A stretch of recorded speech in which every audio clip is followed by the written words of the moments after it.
Hi viewers, good morning. ఎలా ఉన్నారు? Welcome to Somashekar studies.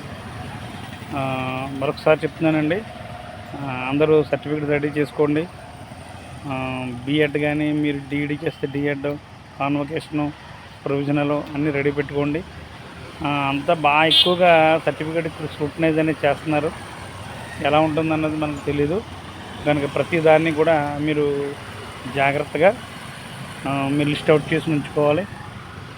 నేను ఇదిగో ఇప్పుడు శ్రీ వెంకటేశ్వర యూనివర్సిటీకి వచ్చానండి. మీకు నేను చెప్తున్నాను కానీ నేను కూడా సర్టిఫికేట్ తెచ్చుకోలేదు. మెరిట్ లిస్ట్ ఇస్తాడేమో దాన్ని బట్టి తెచ్చుకొచ్చనే ఉద్దేశంతో ఉండిపోయాను. కానీ సర్టిఫికేట్ తీసుకురాలేదు. తీసుకురావడానికి నా బీఈడి కాన్వకేషన్ సర్టిఫికేటు నేను నెల్లూరు జిల్లా కావల్లో సిద్ధార్థ బీఎడ్ కాలేజీలో ముస్నూరులో ఉంటుంది, నెల్లూరు కావలి. అక్కడ చేసాను. అప్పటి నుంచి కూడా బీఈడి సర్టిఫికేట్ తెచ్చుకోలేదు. దాని అవసరం ఏముంటుందిలే అని. కానీ పేపర్లు ఎప్పుడైతే మెరిట్ లిస్ట్ ఇవ్వను, డైరెక్ట్గా సెలక్షన్ లిస్ట్ ఇస్తాను, సర్టిఫికేట్ వెరిఫికేషన్ ఉంటుంది అనగానే పరిగెత్తుకుని తిరుపతి ఎస్ఐ యూనివర్సిటీకి రావడం జరిగింది. ఇది ఇక్కడ ఉన్నానండి, ఒకసారి మీరు కూడా చూడొచ్చు. యూనివర్సిటీ, ఎస్కే యూనివర్సిటీ, ఇక్కడికి రావడం జరిగింది. నిన్న అంతా ఇక్కడ ఉన్నాను, సరిగ్గా వర్కౌట్ అవ్వలేదు. నిన్న కొన్ని సైన్లు ఆగిపోయినాయి. మళ్ళీ దాన్ని నేను చదివిన స్టడీని దీన్ని కంపేర్ చేయడానికి టైం పడుతుంది. ఇది మీ రేపు పొద్దున్న రండి అన్నారు. సో ఇలా ఉంది పరిస్థితి ఇక్కడ. మళ్ళీ ఇవాళ రైల్వే స్టేషన్లో మా వాళ్ళని వస్తే వాళ్ళని దింపేసి నేను మళ్ళీ ఇక్కడ ఒక రూమ్ తీసుకుని ఉండి అక్కడ స్టే చేసి మళ్ళీ ఇక్కడ రావడం జరుగుతుంది. సో అందువల్ల సర్టిఫికేట్ల వెరిఫికేషన్ అనేది ఒక ఎంఈఓ, ఒక డిఈఓ, డిప్యూటీ డిఈఓ, కొంతమంది పరిశీలకుని అబ్జర్వేషన్ పెట్టి స్క్రూటినైజ్ చేస్తున్నారు. కాబట్టి సర్టిఫికేట్లు జాగ్రత్తగా పెట్టుకోండి. మెరిట్ లిస్ట్ కన్ఫామ్గా వస్తుంది. కోర్టు కూడా తీర్పిచ్చింది. సో ఆఖరి కోర్టుకి వెళ్తే కానీ మనకి వీళ్ళ న్యాయం చేసే స్థితిలో లేరు. ఎవరైనా మెరిట్ లిస్ట్ ఇవ్వకుండా సెలక్షన్ లిస్ట్ ఇస్తారండి? తప్పు కదా. మెరిట్ లిస్ట్ ఇవ్వాలి. మన స్థానం మనం తెలుసుకోవాలి. మనం ఎక్కడున్నామో ఏంటో మనకు అర్థమవుతుంది. సో ఏ మిస్టేక్స్ చేసామో నెక్స్ట్ ఎగ్జామ్స్లో మనం చేయకుండా ఉంటాం. సో అందరూ గుర్తుపెట్టుకుని సర్టిఫికేట్ వెరిఫికేషన్ రెడీ అయిపోండి. ఏమీ కంగారు పడిన అవసరం లేదు. మీకు 65 దాటిన కొన్ని రిజర్వేషన్లో కొన్ని జిల్లాల్లో కూడా అవకాశం ఉంది. మీరేమీ బెంగపడవద్దు. గుర్తుపెట్టుకోండి, 65, 70+ ఇంకా ఉంటే హ్యాపీ. 80 మార్క్స్ సంపాదించిన వాళ్ళకి మన ఛానల్ తరఫున హార్దిక శుభాకాంక్షలు తెలియజేస్తున్నాను. సో అందువల్ల మీరందరూ కూడా జాబ్లోకి వెళ్తారు, అధైర్యపడవద్దు. కట్ ఆఫ్ తగ్గే ఛాన్సెస్ ఉన్నాయి. వెస్ట్ గోదావరికి పోస్టులు ఎక్కువ ఉన్నాయి కాబట్టి కట్ ఆఫ్ తగ్గే ఛాన్సెస్ ఉన్నాయి. మీ యొక్క మార్క్స్, మీ కేటగిరీ అన్నీ ఒకసారి కామెంట్ చేయండి. కరెక్ట్గా కామెంట్ చేయండి.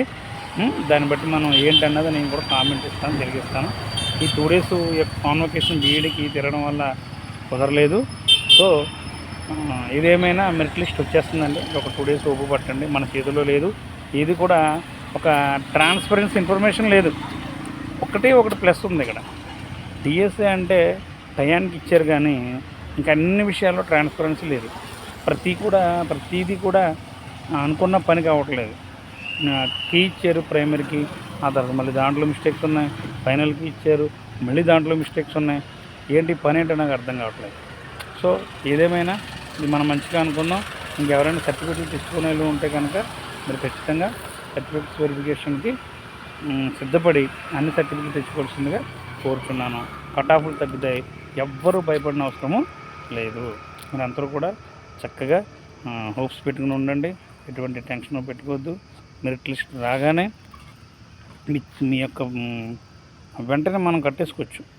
మన యొక్క నోటిఫికేషన్ దగ్గర పెట్టుకుని మన యొక్క మెరిట్ లిస్ట్, మన యొక్క డిస్ట్రిక్ట్ వైజ్ ఉన్నటువంటి పోస్టుల దగ్గర పెట్టుకుని ఆ కేటగిరీ దగ్గర పెట్టుకుని మీరు చూసుకుంటే ఈజీగా అర్థమైపోతుంది. ఏదేమైనా కట్ ఆఫ్ తగ్గుతుందండి, మీరేం భయపడద్దు.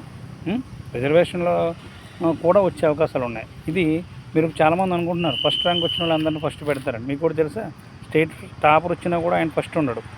ఇది కూడా రోస్టర్ పాయింటే. సో అందుకే మన ఛానల్లో ఒక పోస్ట్ పెట్టింది చూడండి, ఒకసారి రోస్టర్ విధానం చూడండి, మీకు అర్థమవుతుంది. ఒక ఫోటో పెట్టింది చూడండి. సో దాంట్లో కూడా మీకు క్లియర్గా మెన్షన్ చేశాను. సో ఆ రిజర్వేషన్ బట్టి, ఆ రోస్టర్ పాయింట్ బట్టి కూడా జాబ్ రావచ్చు. సో మనకు రాదు అని అనుకోవడం లేదు. సో అందువల్ల 65 అబవ్ ఉన్న వాళ్ళందరూ కూడా హోప్స్ పెట్టుకోండి. కొన్ని కేటగిరీలో మాత్రం పెట్టుకోండి. 75 ఉంటే గుడ్ స్కోరు, 80 ఉంటే ఇంకా ఎక్స్ట్రాడినరీ. సో అందువల్ల మీరు అదరైపోకండి. చక్కగా కూల్గా మీ యొక్క వర్క్ మీరు చేసుకోండి.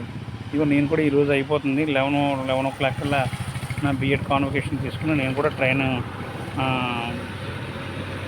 జర్నీ చేస్తాను, మా ఊరు వెళ్ళిపోతాను హ్యాపీగా. సో దీని వెంటనే జిరాక్స్ చేసి మర్చిపోయానండి, ఒక 2 సెట్లు మాత్రం అటెస్టేషన్ చేయించండి, డిజిటెడ్ అటెస్టేషన్ సైన్ తీసుకోండి. ఇంకో 2 సెట్లు ఎంటీగా ఉంచండి. 4 సెట్లు మాత్రం తీసుకోండి. మన హాల్ టికెట్ని కలర్ జిరాక్స్ తీసుకోండి. దీని మీద ఏమీ అటెస్టేషన్ ఎక్కలేదు, హాల్ టికెట్ మీద. తర్వాత అప్లికేషన్ ఫామ్ ఉంటుంది, దాని మీద కూడా అటెస్టేషన్ ఎక్కలేదు. ఈ 2 దగ్గర పెట్టుకుని మిగతా అన్నింటిని కూడా సెటిల్ తీసి రెడీగా ఉండండి. మంచి రోజులు రాబోతున్నాయి. ఒక నూతన జీవితంలోకి అడుగు పెట్టబోతున్నాం, ఎందుకంటే నూతన జీవితమే కదా. సో బికాజ్ కొంతమంది అయితే మీకు గుడ్ న్యూస్ చెప్పాలి, కొంతమంది అయితే ఇక్కడ వాళ్ళు ఎడ్జిటీ సెలెక్ట్ అయ్యారు, స్కూల్ అసిస్టెంట్ సెలెక్ట్ అయ్యారు.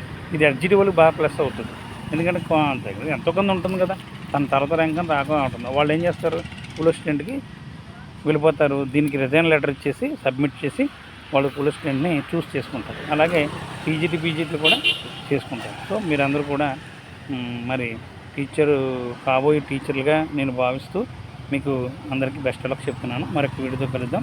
Thank you very much. ఇంకొకసారి ఈ యొక్క ఛానల్ని సబ్స్క్రైబ్ చేయండి. మీ యొక్క సలహాలను ఇవ్వండి, సందేహాలను కూడా ఒకసారి అడగండి, నేను దాన్ని క్లారిఫై చేస్తాను. So all the best all of you. మరొక వీడియోతో కలుద్దాం. సబ్స్క్రైబ్ చేయండి, లైక్ చేయండి, షేర్ చేయండి. Thank you very much. Bye.